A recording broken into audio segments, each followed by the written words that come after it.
Halo semuanya, pada kesempatan ini izinkan saya memperkenalkan diri terlebih dahulu. Perkenalkan, nama saya Gregorius Olivia Angela Manik dengan NIM 232114123. Pada video kali ini, saya akan membahas topik penting tentang pengelolaan konflik dan manajemen krisis. Dalam kehidupan kita, tentunya konflik hampir tidak bisa dihindari, terutama saat bekerja, di sekolah, dan hidup bersama orang lain. Melalui video kali ini, kita akan memahami konsep konflik, dampaknya, serta cara mengelola konflik dengan efektif. Pertama-tama, mari kita pahami apa itu konflik. Menurut Everard tahun 2004, konflik adalah perbedaan pendapat antara dua pihak atau lebih.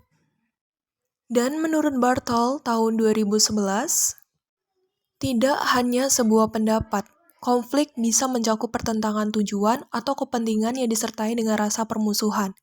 Sebagai contoh, konflik dapat terjadi secara individu, tim, atau bahkan dalam organisasi. Selanjutnya, di sini saya akan menjelaskan manfaat konflik dalam organisasi. Konflik dalam organisasi sering dipandang sebagai hal yang negatif.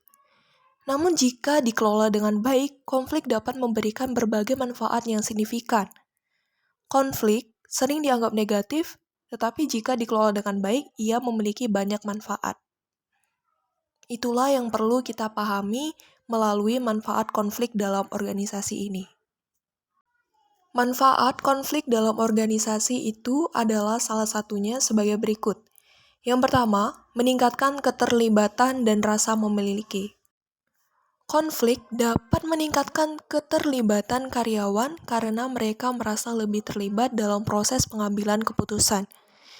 Ketika konflik muncul, anggota organisasi terdorong untuk memberikan ide atau solusi yang pada gilirannya meningkatkan rasa memiliki terhadap tim dan organisasi.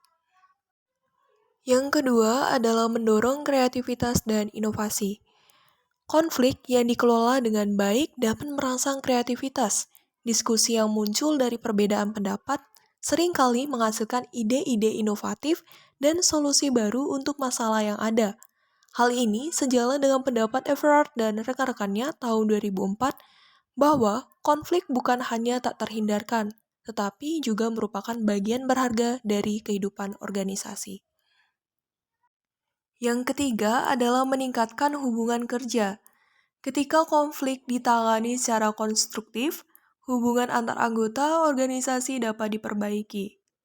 Menurut Jeong tahun 2009, bahwa penanganan konflik yang baik dapat memperkuat kerjasama di antara pihak-pihak yang terlibat, sehingga menciptakan lingkungan kerja yang lebih harmonis. Yang keempat adalah mengidentifikasi masalah dalam sistem. Konflik seringkali menyebabkan masalah atau celah dalam sistem kerja yang mungkin tidak terlihat sebelumnya. Dengan menyelesaikan konflik, manajemen dapat mengevaluasi dan memperbaiki proses atau kebijakan yang tidak efektif, sehingga meningkatkan efisiensi organisasi. Yang kelima adalah meningkatkan efektivitas organisasi. Konflik dapat berfungsi sebagai alat untuk meningkatkan efektivitas organisasi. Ketika individu atau kelompok dihadapkan pada tantangan, mereka dipaksa untuk beradaptasi dan mencari cara baru untuk bekerja sama, yang pada akhirnya dapat meningkatkan produktivitas dan kinerja keseluruhan. Yang keenam adalah pengembangan kemampuan manajemen konflik. Mengelola konflik dengan baik juga dapat mengembangkan keterampilan manajerial di kalangan pemimpin dan anggota tim. Kemampuan untuk menyelesaikan konflik secara efektif menjadi penting, terutama bagi pemimpin dalam menjaga stabilitas dan fokus pada tujuan bersama. Selanjutnya, di sini saya akan menjelaskan mengenai sisi negatif dari adanya suatu konflik dalam organisasi. Konflik seringkali dianggap sebagai masalah dalam organisasi. Menurut Everard dan rekan-rekannya pada tahun 2004, konflik dapat menjadi bahaya ketika kepentingan pribadi menjadi fokus utama bagi pihak-pihak yang terlibat. Hal ini dapat mengganggu proses kerja dan hubungan antar anggota tim. Yang kedua adalah situasi menang kalah. Salah satu konflik adalah situasi menang kalah. Dalam situasi ini, satu pihak berusaha untuk menang dengan mengorbankan pihak lain. Yang ketiga adalah situasi kalah-kalah. Lebih buruk dari situasi menang kalah adalah apa yang disebut sebagai situasi kalah-kalah. Dalam kondisi ini, setiap pihak yang terlibat berusaha mengalahkan orang lain, tetapi pada akhirnya merugikan diri mereka sendiri. Ini menciptakan kerugian bagi semua pihak dan tidak menghasilkan solusi yang konstruktif. Jadi, kita bisa melihat bahwa konflik jika tidak dikelola dengan baik dapat berujung pada situasi yang merugikan semua pihak. Oleh karena itu, penting bagi kita untuk memahami dinamika konflik dan mencari solusi konstruktif agar konflik dapat menjadi peluang untuk perbaikan dan pengembangan dalam organisasi. Sikap individu terhadap konflik.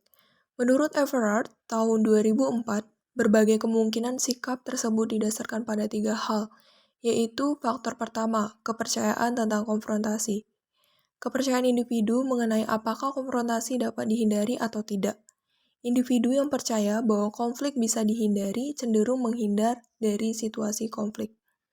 Faktor kedua adalah kepercayaan tentang kesepakatan. Kepercayaan mengenai kemungkinan mencapai kesepakatan. Jika individu merasa kesepakatan sulit dicapai, mereka mungkin lebih agresif atau defensif dalam menghadapi konflik. Faktor ketiga adalah fokus pada kepentingan pribadi. Tinggi rendahnya fokus pada kepentingan pribadi, individu dengan fokus tinggi pada kepentingan pribadi cenderung lebih kompetitif dan kurang kooperatif dalam situasi konflik. Secara keseluruhan, sikap individu terhadap konflik sangat dipengaruhi oleh kepercayaan dan fokus pada kepentingan pribadi.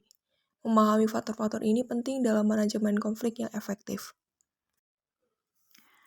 Selanjutnya adalah orientasi individu dalam konflik. Ada 4 orientasi utama yang dapat diambil individu saat menghadapi konflik. Pertama adalah menghindar. Ketika masalah tidak terlalu mendesak dan bisa selesai dengan sendirinya, atau ketika individu merasa tidak memiliki kendali atau situasi. Kedua adalah bertarung. Bertarung digunakan saat ada masalah mendesak yang memerlukan keputusan cepat dan individu yakin akan kebenaran pandangannya. Yang ketiga adalah melunak, di mana individu mengutamakan kepentingan orang lain. Meskipun ini baik, jika dilakukan berlebihan dapat mengurangi rasa hormat dari pihak lain. Yang keempat adalah kompromi, yang berusaha menemukan solusi yang memuaskan kedua belah pihak, meskipun seringkali mengorbankan kualitas solusi. Terakhir, memecahkan masalah melibatkan kerjasama untuk mencapai solusi saling menggantungkan dan cocok untuk konflik yang sangat penting. Dengan memahami orientasi ini, kita dapat lebih efektif dalam menangani konflik. Bagian selanjutnya, di sini saya akan menjelaskan mengenai panduan untuk mengelola konflik. Untuk meminimalkan efek merusak dari konflik menurut Everard tahun 2004, pertama, penting untuk menjaga komunikasi dengan pihak yang memiliki pandangan berbeda. Yang kedua adalah hindari membicarakan orang lain di belakang mereka. Sebaiknya dapat didiskusikan secara langsung. Ketiga, jika ada tanda-tanda konflik, ciptakan proyek kolaboratif untuk mengurangi batas antar departemen. Yang keempat adalah jauhi orientasi menang kalah dan lihat situasi dari berbagai sudut pandang. Dan yang terakhir adalah hindari sistem kompetisi berlebihan untuk penghargaan, karena ini hanya akan menguras energi anggota organisasi.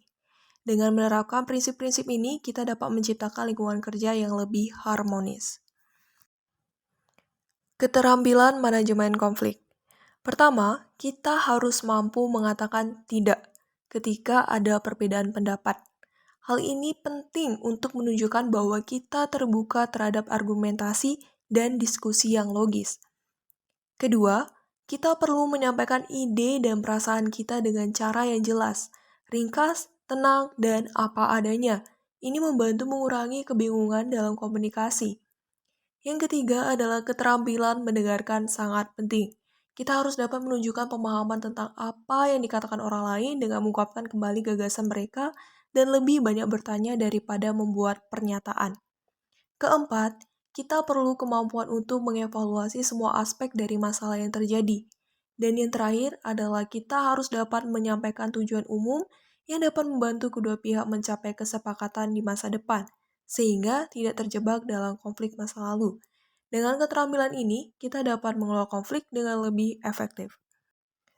Selanjutnya adalah di sini saya akan menjelaskan mengenai faktor nilai budaya dan pengelolaan konflik. Pertama, mari kita lihat definisi nilai budaya. Menurut Marcella pada tahun 2005, nilai budaya mencakup apa yang dianggap benar, setara, adil, dan aman, serta sebaliknya. Ini merupakan menjadi pedoman hidup bagi individu dalam suatu kebudayaan. Pengaruh nilai budaya. Nilai-nilai ini sangat mempengaruhi cara pandang kita terhadap dunia. Menurut Sen tahun 2000, menjelaskan bahwa nilai-nilai budaya membentuk bagaimana kita merespons berbagai realita yang ada di sekitar kita. Yang terakhir adalah kebudayaan sebagai kunci pengelolaan konflik. Menurut Dai dan Sen tahun 2017 menekankan bahwa kebudayaan berperan sebagai kunci dalam pengelolaan konflik. Dalam konteks ini, pemahaman terhadap nilai-nilai budaya individu sangat penting untuk mencapai resolusi konflik yang efektif di masyarakat. Demikianlah penjelasan saya mengenai topik pengelolaan konflik dan manajemen krisis. Di sini saya menekankan poin-poin penting, yaitu ada pengertian konflik, manfaat konflik dalam sebuah organisasi, sisi negatif dari adanya suatu konflik dalam organisasi, sikap individu terhadap konflik, orientasi individu dalam konflik, panduan untuk mengelola konflik, keterampilan manajemen konflik, faktor nilai budaya, dan pengelolaan konflik. Sekian dari saya, jika ada kesalahan kata, saya mohon maaf dan terima kasih.